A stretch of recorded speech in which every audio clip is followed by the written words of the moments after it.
Voilà, alors on est sur la prod toute cramée, et c'est pour vous raconter le destin quelque peu singulier de mon pote Bébert. Bébert, voilà, tu trouves souvent avec une capuche comme ça, hein, on se crède au bar du Sétin Bossu. Peu de gens le savent, mais son vrai nom, parce qu'avant il venait de Louisiane, tout ça, c'était Bébert, le fossoyeur. Le fossoyeur. Voilà, on l'appelait même, certaines mauvaises langues disaient Bébert, la fosse à purin. Mais voilà, son surnom officiel, d'après les médias, c'était Bébert le Fossoyeur. Parce que bon, pour vous dire, voilà, tout a commencé un petit peu, comme très souvent, par son enfance, voilà. C'est-à-dire que ses parents, ils étaient un peu bancal, tu vois. Déjà, par exemple, voilà, il était toujours défoncé toute la journée à la gnôle, comme ça, il tenait pas droit, tout ça. Les médecins, ils ont déjà dit, c'est de l'ordre du miracle que vous ayez réussi à sortir une crevette de votre contre-chatte, comme ça, votre entre-cuisse, tout ça, parce que elle fumait comme un pompier. Même pendant l'accouchement, elle était là, elle repoussait les infirmiers, elle leur foutait des claques, elle continuait de fumer des tarpés sur le lit d'hôpital, tout ça, avec sa gnôle. Les médecins, ils ont dit il aurait dû devenir toqué le marmot, je veux dire, avec tout ce que vous avez consommé, voilà, même pendant l'accouchement, pendant sa grossesse, tout ça, voilà, donc en gros, il était déjà mal barré, tout ça. Et par exemple, les parents, environ 9 ans sur 10, ils étaient devant la télé, comme ça, assis, et il disait ouais, faut aller acheter du lait pour le marmot, là, il est encore en train de crier comme une tapette, le petit bébé. Et finalement, 9 fois sur 10, ils n'avaient pas acheté du lait parce que c'était trop loin, la supérette. Ils habitaient dans une petite maisonnette à l'orée de la forêt, à l'écart de tout, tu vois, à 15 kilomètres de l'école. 15 kilomètres du petit village le plus proche, donc la supérette, tout ça. Et donc, ils allaient rarement acheter du lait pour mettre dans le biberon, tu vois, pour le petit marmot, là, qui criait comme une torgnole d'après ses darons, là. Et donc, ils mettaient très souvent de l'agneau, tu vois. Bon, encore, il était gâté. Des fois, il avait de l'agneau, de la bricotine, des fois de la Williamine, des fois de la vodka, des jours de fête. Voilà, il était un petit peu, alors que les autres, c'était toujours biberon lait, biberon lait, biberon lait. Le petit Bébert, là, Bébert le fossoyeur. Donc lui, voilà, on le nourrissait il était nourri avec des biberons à l'agneau, tu vois. Et déjà, il paraît, qui était dit, enfin, je sais pas, ces paroles de babysitter qui une seule fois a eu le droit de garder le petit Bébert, le fossoyeur, donc, il était dit que, il était dit qu'il faisait des bruits bizarres suite aux prises de biberon à l'agneau, tu vois, où les autres bébés, ils font, re, re, et ils se bavent dessus, tu vois, mais comme l'attaque des morts vivants, ils se bavent un peu dessus, ça, s'ils sont normaux. Lui, il paraît qu'il tournait en rond dans le salon, comme ça, et il paraît que le babysitter, il m'a dit, il a même voulu me mettre des doigts dans le cul, il est chétane, et je suis parti, quoi, c'est pas un marmot normal, en plus il rote, il fait, c'est vrai que le bébé, il était dit, il faisait des rots très gros, comme ça, depuis tout petit, comme ça, seulement à cause de l'agneau, tu vois. En plus, ses parents, des fois, quand il faisait trop de bruit, ils le prenaient par le pied, ils le gigotaient comme ça, le petit était tout retourné, après il continuait à tourner dans le salon rond, tout ça, et je te parle même pas de comment ils le nourrissaient, tu vois. Je sais pas, ils avaient lu dans Principe de Teubé Magazine que voilà, il était conseillé de marquer par exemple les paroles bébé. Donc eux, ils mangeaient à table, tranquille, et ils lui jetaient de temps en temps je sais pas, un petit morceau de gigot, deux, trois petits pois carottes, ils lui jetaient un cornichon, allez, tiens, des chips. Et il paraît que comme voilà, il était un peu agité, il tournait toujours en rond dans le salon. Il l'attachait avec une chaîne comme ça au mur. Et il avait une muselière, tout ça, qui lui permettait juste, si voilà, avec les dents, de pouvoir, voilà, prendre les chips, les cornichons, les petits morceaux de gigot, tout ça. Et il va à chaque fois se forcer comme ça, tirer sur la corde pour réussir à manger, tout ça. Après, il faisait un gros rot parce qu'il avait pris trop de gnôle dans le biberon. Donc voilà, véritable, le petit bébert de le fossoyeur ou bien la fosse sceptique, comme vous voulez. Il est né comme ça, vraiment, il a une enfance, pour ainsi dire, un petit peu particulière, tu vois. Et une fois même, par exemple,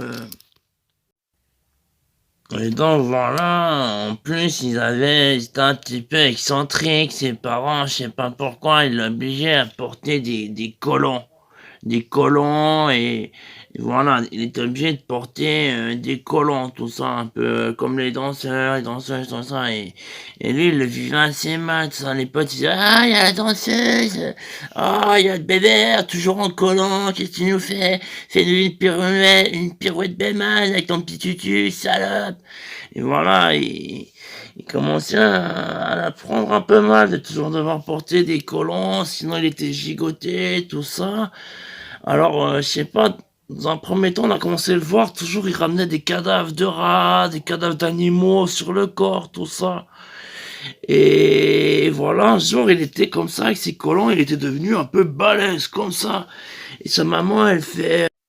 Et sa maman, elle lui fait...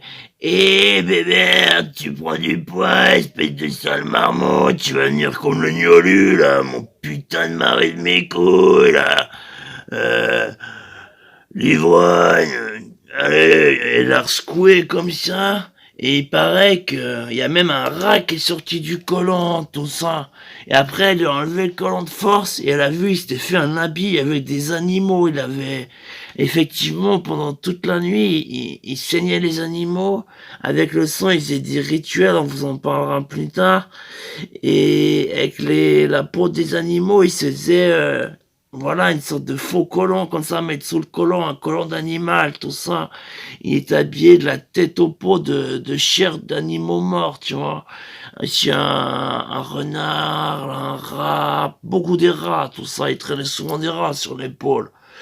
Et après, il les saignait, tout ça, mais il prenait des animaux morts, tu vois, comme ça. Et par la suite, voilà, il y a, comment dire, quelques-uns de ses petits camarades qui ont disparu, tout ça.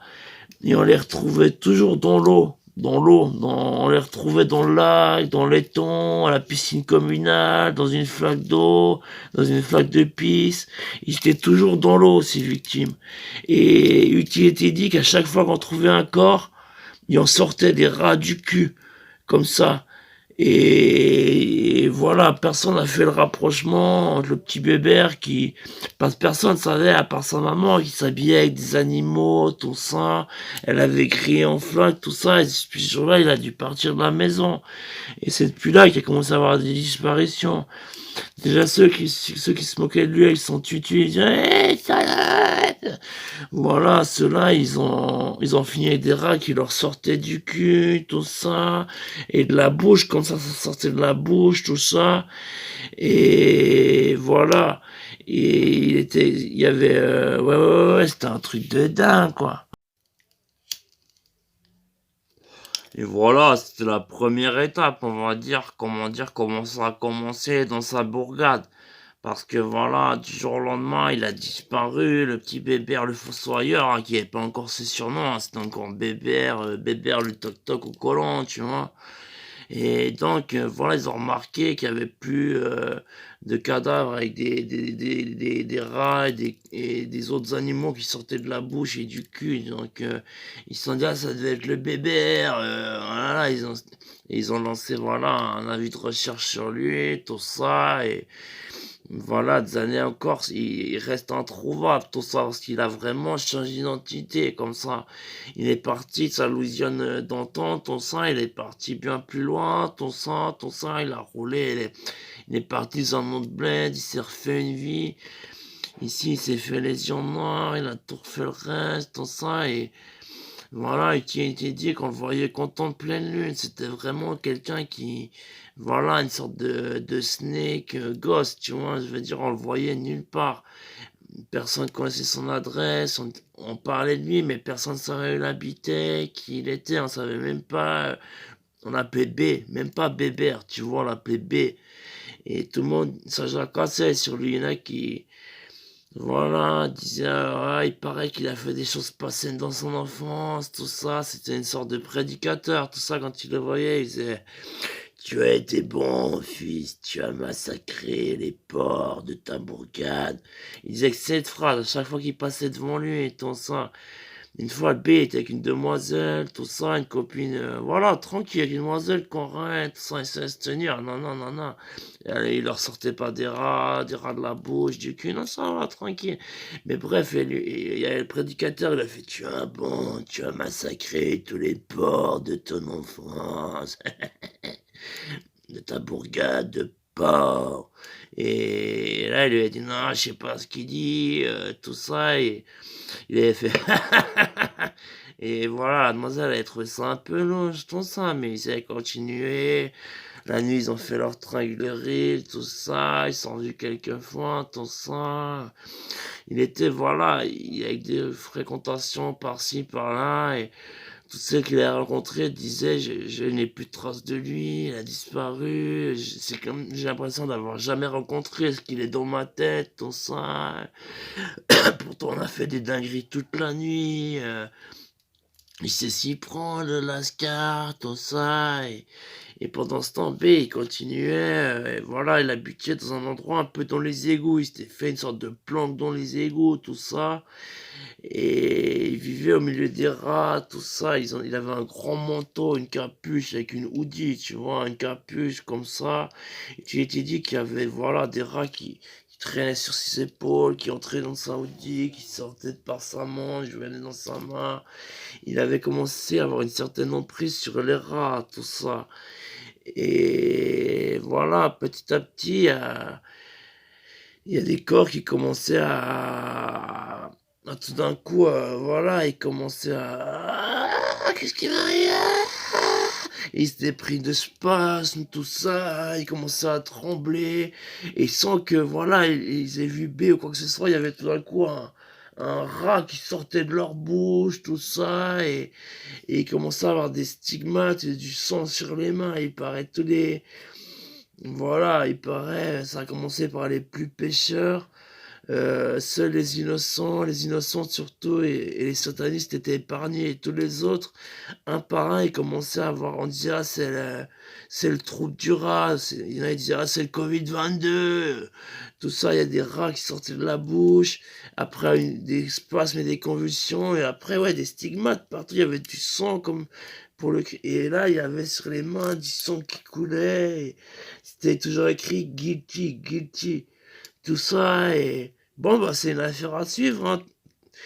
D'ailleurs, je sais même pas, j'ai dû halluciner, je l'ai pas vu, mon pote Bébert au bar, j'ai halluciné. Il est jamais venu à morte couille.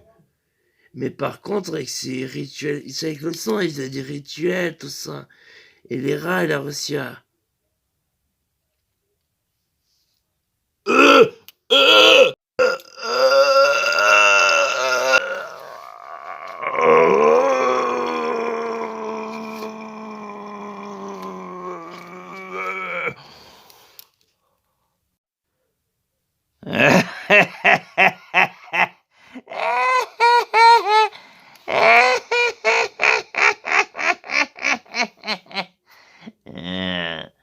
Mauvais tos.